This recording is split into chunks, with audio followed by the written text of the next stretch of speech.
बिस्मिल्लाहिर्रहमानिर्रहीम। अस्सलाम वालेकुम। उम्मीद करता हूँ आप तमाम लोग बहुत अच्छे होंगे और आप लोगों का ये ईद उल अज़हा भी बहुत बेहतरीन जा रहा होगा। हम हाज़िर हैं अपनी वीकली मार्केट अपडेट के साथ। मैं यकीन करता हूँ कि जो थोड़ी बहुत एफ़र्ट पुट ऑन की जा रही है, इससे यकीनन आपको कहीं न कहीं कुछ ना कुछ फ़ायदा हो रहा होगा। और अगर हो रहा है तो फिर प्लीज़ कमेंट करके बता दें, और अगर नहीं हो रहा तो भी बता दें, ताकि फिर हम देखेंगे यार इसमें और क्या बेहतरी की जा सकती है। ठीक है? लास्ट वीक में जो सबसे ज़्यादा पिक ऑफ द इवेंट था, ठीक है, वो था न्यूजीलैंड डॉलर का जो बैंक का मीटिंग था। आप तमाम दोस्तों को पता है कि 8 अप्रैल से, मतलब सिंस 8 अप्रैल, मतलब जितने भी दोस्त यार हैं, मैंने उन्हें बताया था कि 8 अप्रैल के बाद से आपने न्यूजीलैंड डॉलर को बाय करना है। ठीक है? इसमें आपके भले के लिए यूएस प्रेसिडेंट मिस्टर ट्रम्प जब भी कोई बात करें, ये डिप करें, बाय करें, डिप करें, बाय करें। और आप इस बात को सेकंड भी करेंगे, क्योंकि जो लोग मेरे साथ हैं कि वो मुसलसल मैं उनको बाय करवा रहा हूँ। और अभी ईद वाले दिन 27 मई को इनकी दोबारा मीटिंग थी। It was again a wonderful, क्योंकि उन्होंने अभी रेट हाइक नहीं किया। और जब तक रेट हाइक नहीं किया ना, तो it has a wonderful return. और अब तो मार्केट में एक पॉजिटिव सेंटीमेंट भी है कि भाई डील होने वाली है। तो ये हाई बीटा करेंसीज हैं भाई, ये बहुत तेज़ भागती हैं। तो नंबर वन, न्यूजीलैंड डॉलर। दुआ करें कि कोई डोनाल्ड ट्रंप फिर कोई उल्टी सीधी बात करे। अब ये ना हो कि वो कोई नई जंग छेड़ दे, तो आपके यार बास भाई ने तो कहा था कि बस बात करे पे लगा देना। नहीं, वो कोई ऐसा कुछ कहे कि भाई डील नहीं हो रही, ये हो गया, वो हो गया, फिर मार्केट करेक्ट करें, तो New Zealand dollar number one priority. ठीक हो गया? आगे चलते हैं। अब इस वीक को हम थोड़ा तसल्ली से देख लेते हैं। ठीक है?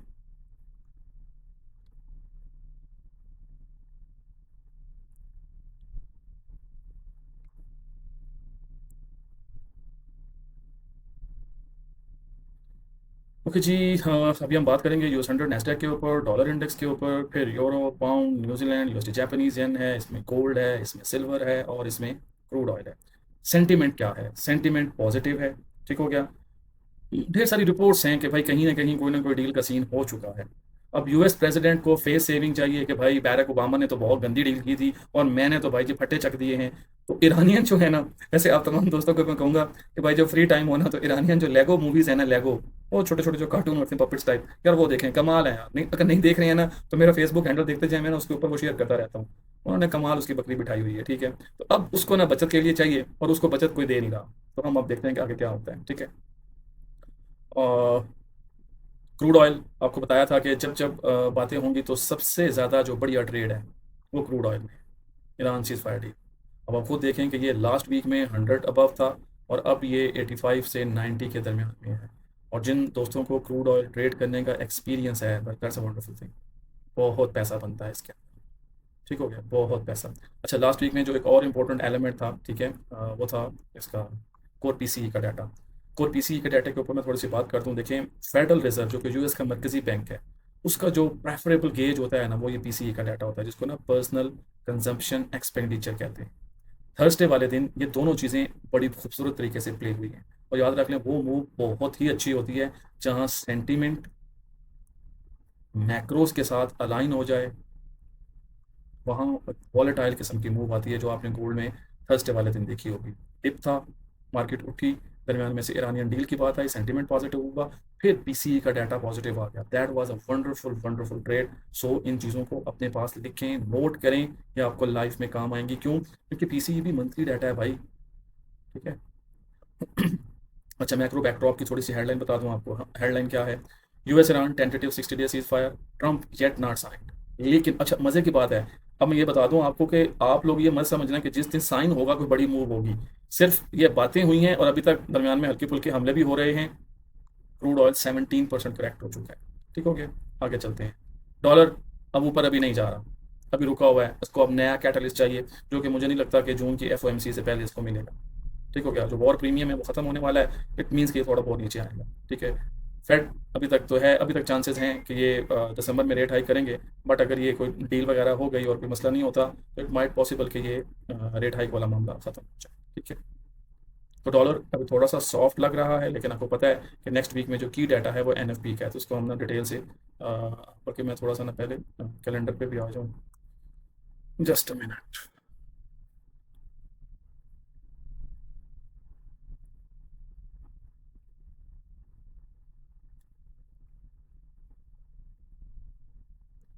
ओके जी, संडे जून 1 में न्यूजीलैंड में बैंक हॉलीडे है, जापान एफओएमसी मेंबर। अच्छा, अब यहाँ बड़ी एक इम्पोर्टेंट चीज़ है कि हम कुछ अर्से पहले जब पावल ने बात करनी होती थी ना, तो मार्केट में ना हैशर बैशर होती थी। अब पावल बात कर रहा है तो पावल कौन है? He is a member only, he is not a fact chair. तो यकीनन इसकी बातों में से कुछ ना कुछ मार्केट में क्लू मिलेगा, but he is not a fact chair. ठीक है, ये ध्यान में रहे। आगे चलते हैं जी। स्विस का जीडीपी है, यूरोप यूरो ट्रेड करने वाले हैं, ये इंपॉर्टेंट डाटा है। पीएमआई एक लीडिंग इंडिकेटर होता है, ठीक हो गया। और इसका हम देखेंगे अगर ये अच्छा आता है जून के अंदर, अब इनसे एक रेट हाई की तवक्को है, तो यूरो में हमें एक अच्छी ट्रेड देखने को मिल सकती है। ठीक है, फिर यूएस का मैन्युफैक्चरिंग का डाटा है, एवरीबॉडी नोज कि ये मैन्युफैक्चरिंग का डाटा बहुत बहुत इंपॉर्टेंट होता है, तो इसको भी हमने नज़र में रखना है और इसके ऊपर फिर हम यकीनन बात करेंगे। यूरोप में कुछ इटालियन की तरफ बैंक हॉलीडे है, ऑस्ट्रेलियन जस्ट। और जैसा कि आपको पता है जो फर्स्ट वीक होता है ये बड़ा इंपॉर्टेंट होता है और इसमें बड़ा टॉप नॉच डाटा आता है, जैसे यूएस की मैन्युफैक्चरिंग पीएमआईज हैं, लीडिंग इंडिकेटर्स हैं, सर्विसेज की हैं, फिर एडीपी का नॉन फॉर्म है। फिर इसी तरह हम आगे जाएं तो हमें एनएफपी भी फ्राइडे वाले दिन, यस फ्राइडे को एनएफपी है, और एनएफपी में देखें तो नंबर थोड़ा कम देखा जा रहा है, अनएम्प्लॉयमेंट यही है।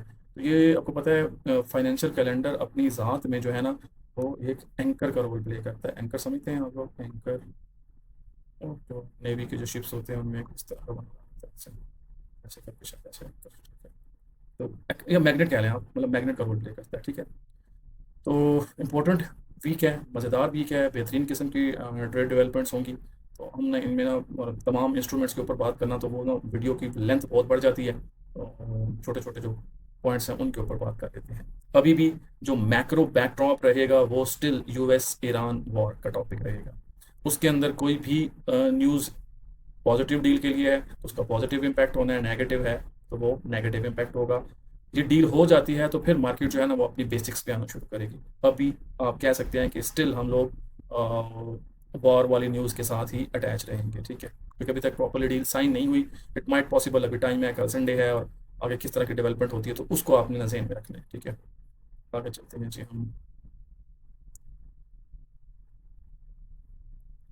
हमने देख लिया नेस्डैक। नेस्डैक हो या कोई भी और आप क्या लेना, यूएस का इंडेक्स, जनरली जो इनमें ट्रेड होती है ना, वो डिप के ऊपर बाय होता है। ठीक हो गया, डिप के ऊपर बाय। फिर इनके अंदर सीजनल वेरिएशंस भी होती हैं। ठीक है, सीजनल वेरिएशन मिले तो वो भी बड़ा अच्छा है। नेस्डैक के अंदर जो मेगा कैप्स हैं, एवरीबॉडी नोज, उनमें जो मार्केट लीडर्स हैं, डेल है, माइक्रोसॉफ्ट है, ओरेकल है, इनके जो अर्निंग शेयर्स होती हैं उनको देखना बड़ा ज़रूरी होता है। ठीक हो गया, अभी ये ऑल टाइम हाइज में हैं, परफेक्टली ट्रेंड कर रही हैं, कोई करेक्शन देती हैं तो इसको आप बाय कर सकते हैं। ठीक हो गया, बाय बाय। बट अगर कोई ऐसा यूजुअल किस्म का ड्रामा हो जाता है यूएस प्रेसिडेंट की तरफ से तो फिर यकीनन हमें ना और शॉर्टर टर्म में करेक्शन मिल सकती है। बट यूएस प्रेसिडेंट यकीनन कुछ ऐसा नहीं करेगा, क्योंकि वो बिजनेस मैन तो बिजनेस को नहीं तोड़ेगा। डॉलर ने सिंस फेब जो है ये साली जो रैली ली थी वो वॉर प्रीमियम था। तो वॉर प्रीमियम हटेगा तो फिर पता चलेगा कि भाई ये कहाँ पर है। तो हम कह सकते हैं कि ये वाला वीक जो है ना, डॉलर आपको एक टाइट किस्म की रेंज के अंदर घूमता नजर आएगा। 97 से लेकर 99 के दरमियान में ये वाला वीक नजर आएगा। अगर वॉर साइड के ऊपर रिलेटिवली कोई पॉजिटिव न्यूज़ रही तो फिर जो है वो इस मार्केट में जो एनएफपी का डाटा है वो बताएगा कि क्या यूएस को आगे रेट कट के बारे में सोचना है या नहीं सोचना। अच्छा, ये हमने डिस्कशन से किया है, यहाँ आपके सामने है। यही मुझे क्या बता रहा है, नैस्डैक बुलिश है। डॉलर इंडेक्स के ऊपर क्या बता रहा है, ये न्यूट्रल है। ये मैं नहीं कह रहा हूँ, उसने खुद ही किया, और आपको पता है कि ये मेरी चौथी पांचवी प्रेजेंटेशन है। ये इस सारी की सारी कौन बना रहा है, एआई बना रहा है, मैं खुद नहीं कर रहा।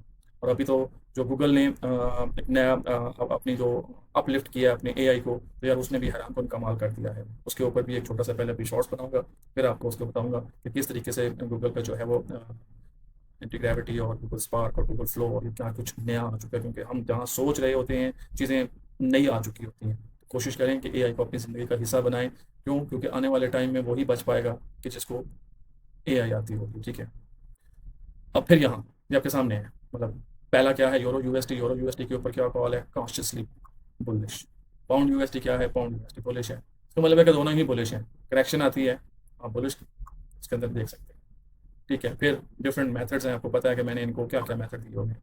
स्ट्रक्चर बताया हुआ है, इसको मैंने वॉल्यूम स्प्रेड एनालिसिस दिया हुआ है, इसको मैंने ओरिजिनल बैंड मूविंग एवरेज है, और फिबोनाची के लेवल्स हैं। और ये बहुत परफेक्ट लेवल्स हैं मैं नेक्स्ट वीडियो में कोशिश करूंगा कि चार्ट भी साथ में आपको दिखाऊं, but again it's a wonderful कि आपको ये इस प्राइस और इसके दरमियान में मिलता है, अच्छे स्टॉप लॉस के साथ बाय हो सकता है। Same goes for the pound, pound is also looking very good, even pound euro से भी ज़्यादा अच्छा है। ठीक है, आगे चलते हैं जी। हाँ, न्यूजीलैंड डॉलर अब जिस जगह पे खड़ा है, यहाँ से ये करेक्शन देता है, दैट्स अ वंडरफुल, आप उसको बाय करें। ये बीरिश कह रहा है, मैं इस पे बीरिश नहीं हूँ। ठीक है, एआई मुझे क्या बता रहा है कि वो इस पे बीरिश है, मैं इस पे बुलिश हूँ। लेकिन ये जहाँ प्राइसेस आके रुकी हैं ऐसा नहीं, ये जो सपोर्ट बता रहा है, इवन ये थोड़ा इससे भी नीचे आता है तो that would be wonderful opportunity के। और अभी पहले ये टारगेट है, फिर इससे आगे और भी टारगेट्स है। ठीक हो गया। यूएसडी जापानीज येन भाई अभी इसके करीब नहीं जाऊंगा, क्यों? क्योंकि ये जो जोन होता है आपको पता है, इसमें उनके जो मिनिस्ट्री ऑफ फाइनेंस है जापान की, वो पीओजे और जो यूएस ट्रेजरी है, ठीक है, ये सारे मिलके ही जो है ना ये इंटरवेंशन करते हैं। और अब आप खुद देखें ना कि यार क्या कमाल है आर्टिफिशियल इंटेलिजेंस का, यार इसने ना इसके अंदर ये बुलेट डाल दी, अवॉइड लॉन्गर नियर 160, पीयूजे verbal actual intervention create extreme gap risk. So इसका हम वेट करेंगे, अगेन ये नीचे आता है तो हम इसको बाय करेंगे, but not on these levels. ठीक हो गया। अच्छा, जो इंटरवेंशन होती है ना उसका इम्पैक्ट इस पे तो आता ही आता है, लेकिन उसका इम्पैक्ट अदर पेयर्स पे भी आता है, वो आप चाहे पाउंड येन ट्रेड करें। ठीक हो गया, हालांकि ये भी बुलिश है, जोरो येन है, ये भी बुलिश है, लेकिन जब यहाँ पर इंटरवेंशन होनी है तो इनके अंदर भी मूव जो है ना वो डाउन मूव आती है। ठीक हो गया। गोल्ड, ठीक हो गया। गोल्ड के ऊपर जो मंजरनामा है ये थर्सडे से बदला है। ठीक है, थर्सडे को क्यों? थर्सडे को सबसे पहले सेंटीमेंट शिफ्ट, सेंटीमेंट चेंज हुआ, साथ में मैक्रो शिफ्ट, कोर पीसीई का डाटा सपोर्टिव हो गया। ठीक है, उसके बाद अभी तक इसके रास्ते में कोई रुकावट नहीं है, बहुत ज़्यादा सेंटीमेंट बेस्ड ट्रेड हो रही थी, अभी सेंटीमेंट ऐसा कुछ नहीं हुआ। अब क्या है, एंट्री कहाँ से, मतलब हम दोबारा हमें एंट्री कहाँ से मिल सकती है? तो हमें ये वाला पहला जोन 4460 से 4490, that's a good zone. Retracement भी है लास्ट लेग की। ठीक हो गया। और टेक्निकल या आपको टेक्निकल जो भी आप अपना मेथड यूज़ करते हैं, ये बेहतरीन किस्म की है, यहाँ से आप इसको एंट्री कर सकते हैं। स्टॉप लॉस वो अपने अपने हिसाब से रखना होता है। सिल्वर रिलेटिवली थोड़ा सा म्यूट है, लेकिन अगेन आपको पता है कि जब गोल्ड ने ऊपर जाना है सिल्वर भी उसको फॉलो करेगा, सिल्वर थोड़ा यहाँ नीचे आता है तो वो और भी है। अच्छा, कि ऐसा नहीं है कि बहुत बड़ी बुलिश लेग गोल्ड में जा रही है, नहीं, बहुत ज़्यादा बुलिश लेग जाने के लिए जो जून की एफओएमसी होगी वो बड़ी इंपॉर्टेंट होगी, तब हमें आइडिया होगा कि जो फेड का नया चेयर है वो क्या सोच रहा है। उसकी प्रेस कॉन्फ्रेंस होगी, उससे हमें आइडिया होगा कि मार्केट में क्या कुछ नया होने जा रहा है। ठीक है, फिर चलते हैं। अच्छा, अब ये वो डिफरेंट डिफरेंट जो टेक्निकल एनालिसिस के थ्रू हैं, आपने क्या क्या कैसे देखना है, किसको आपने किस तरीके से बाय करना है, कौन सा ट्रेड सेटअप कहाँ चलेगा, तो वो आप लोग खुद भी काफ़ी ज़्यादा देखते हैं। क्रूड ऑयल के बारे में तो सिंपल थिंग है, अगर जंग नहीं लगती, ठीक है, तो मार्क करें, शॉर्ट करें, जंग लग जाती है तो फिर इसको आपने बाय करना है। हाँ, अगर डील लेट सपोज हमें नेक्स्ट 24 से 48 आवर्स में कोई डील नज़र आती है और वो डील कंफर्म हो जाती है, both parties, Iran versus US, दोनों कह देते हैं कि बस अब हम भाई बहन बन गए हैं, अब हमारा मसला खत्म हो गया है, यूएस ने अपने ट्रूप्स वहां से कॉल ऑफ कर लिए हैं, ईरान ने भी कहा कि अब ओपन है, तो भाई ये भी अभी बहुत महंगा है। समझ लें कि अगले 3 मंथ्स में, ये पहले भी बता चुका हूँ फिर बता रहा हूँ, 3 मंथ्स में ये एटलीस्ट पहले 60 एंड देन 40, ये बहुत बड़ी ट्रेड है। जिनके पास बड़े अकाउंट है ना और वो ट्रेड करना चाहते हैं, तो वो मुझे पर्सनल भी बेशक आ जाए तो उन्हें समझा दूंगा कि कैसे, लेकिन वो ये नहीं हो सकता कि फिर आप हर घंटे के बाद ट्रेड देख रहे हो। आपको रिस्क मैनेज करना है, आपको ना क्या होता है, डीसी करना है, डॉलर कॉस्ट एवरेज निकालनी है, आपको अपनी लिक्विडेशन को समझना है। सिर्फ इफ क्या है कि जंग शुरू हो जाए, जो अभी होती हुई नजर नहीं आ रही, इट माइट पॉसिबल कि कोई कल को कोई नया महाज खुल जाए, लेकिन अभी और हमें रिज्यूम होती हुई नजर नहीं आ रही। ओके जी, अब हम इसको समराइज कर रहे हैं, मैंने ज़्यादा पेयर नहीं रखे हैं, आप लोग कहेंगे तो पेयर और भी ऐड होना शुरू हो जाएंगे। Crude oil, sell on rally, entry आपके सामने है, स्टॉप लॉस भी मेंशन। ठीक है, pound USD buy on dips, USD short near fair, मैं अभी कहूँगा कि इसके ऊपर आप साइड पे रहेंगे। गोल्ड जो है बाय ऑन पुल बैक, ये मॉडरेट कन्वेंशन है, ये हाईएस्ट कन्वेंशन मीन ये स्ट्रॉन्ग है। Euro USD buy on dip है, New Zealand sell on rallies no, इसका आप वेट करें। ठीक है, क्योंकि देखें अभी जिन लेवल्स पे है इसको यकीनन सप्लाई मिलेगी, ये नीचे आता है इसको आप बाय करें। ठीक हो गया। इसके अलावा डॉलर तक ट्रेड नहीं होती, Nasdaq again it's a very good opportunity, आप इसको बाय करें, इस पर सवाल करें, इस पर लिखें, इसको टेस्ट करें, अगली दफ़ा आएँ तो उस पर कमेंट करें कैसा हुआ है नहीं हुआ, ताकि मुझे भी पता चले यार मैं क्या बता रहा हूँ क्या नहीं बता रहा हूँ। ठीक हो गया। अच्छा जी, रिस्क मैनेजमेंट रूल्स, ये बहुत इंपॉर्टेंट है। इस मार्केट में वही बच सकता है जिसको रिस्क मैनेजमेंट आती है। ठीक है, जिसको रिस्क मैनेजमेंट नहीं आती है। अब मैं बताता हूँ, लेट्स सपोज मेरा 5,000 का अकाउंट है। ठीक है, ये मैंने अपने लिए सेपरेट रखा हुआ है। इसका काम क्या है कि इसने ना मुझे सिर्फ मेरे एक्सपेंस पूरे करने हैं, मेरे ऑफिस के एक्सपेंस, मेरा आना जाना। मैं यहाँ पर कभी भी गोल्ड ट्रेड नहीं करता। ठीक हो गया, मैं यहाँ पर सिर्फ करेंसी पेयर ट्रेड करता हूँ। ठीक है, और करेंसी पेयर में मेरी कोई भी सिंगल ट्रेड मैक्स जाऊं तो 0.08 तक रहती है। अब आप अपनी कैलकुलेशन कर निकालो। ठीक हो गया, अब 0.08 है। देखो, करेंसी दो सॉवरेन कंट्रीज का एक पेयर होता है। अब मैं बात करूँ, let's suppose pound versus USD है, तो भाई ना पूरा अर्थ से यूएस खत्म हो रहा है और ना ही यूके खत्म हो रहा है। इनकी कोई गड़बड़ आएगी, करेक्शन आएगी, तो वो एक लिमिटेड होगी, वो आपके अकाउंट फ्लो नहीं कर सकती। ठीक है, तो मैं उस हिसाब से कंफर्टेबल रहता हूँ। हाँ, अगर मुझे गोल्ड ट्रेड करना है तो फिर मुझे समझना है कि भाई गोल्ड में अभी $150, तो भाई आप समझ लें किसी दिन भी वॉलेटाइल हुआ तो ये कहीं जा सकता है। ठीक है, अब 150 का मतलब क्या है? अब लेट सपोज आपके अकाउंट है, ये $1,000 है, तो इसके ऊपर अगर 0.02 लग गया या 0.03 लग गया, तो आपको तो 40 से 50% अकाउंट गया, अगर आप स्टॉप लॉस यूज नहीं करते। और फिर गोल्ड में स्टॉप लॉस प्लेसमेंट अभी बड़ी एक साइंस बन गई है। आपको समझना है कि यार $5 $10 का स्टॉप लॉस ये चुटकी में ले लेता है, तो आपको अपने आप को उस हिसाब से एडजस्ट करना है। इस वीक में की इवेंट जहाँ यूएस के बाकी डाटाज हैं वो एनएफपी है। एनएफपी बहुत इंपॉर्टेंट है, लेकिन अगेन ये वाला मामला वाइल्ड कार्ड है, इसको समझना है। कमेंट करेंगे, बात करेंगे, मुझे अच्छा लगेगा।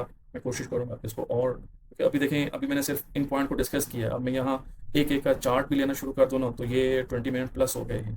ये फिर और भी वीडियो जो है ना एक्सटेंड हो जाएगी, तो इट माइट पॉसिबल कि आप लोग फिर वो इतनी लंबी वीडियोस देखें। आपका ख्याल रखें। Thank you.